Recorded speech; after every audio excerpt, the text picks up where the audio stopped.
Three history books that if I saw you in public reading these, I would probably want to be your friend, but I'm not sure that you've heard of this last one. We'll see.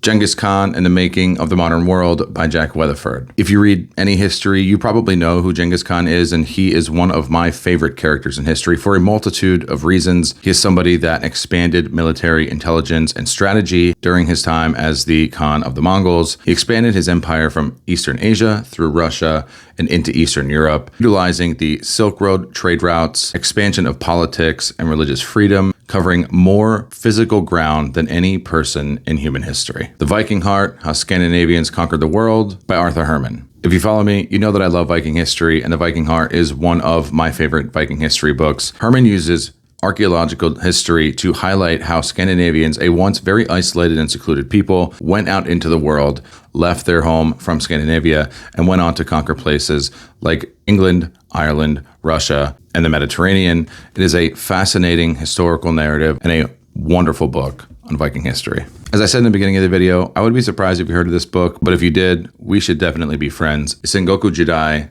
by Danny Chaplin. The Warring States period in Japan is one of the most fascinating periods in world history. Nobunaga, Hideyoshi, and Ieyasu, the three unifiers of Japan, oversaw 100 years of civil strife, culminating with the unification of Japan in the early 1600s. This is a fascinating story with Game of Thrones-like themes, and is one that is, while very dense and a bit difficult to read, is a fascinating history that I think if you want to get into Asian or Japanese history specifically, is a fantastic book to have on your shelf.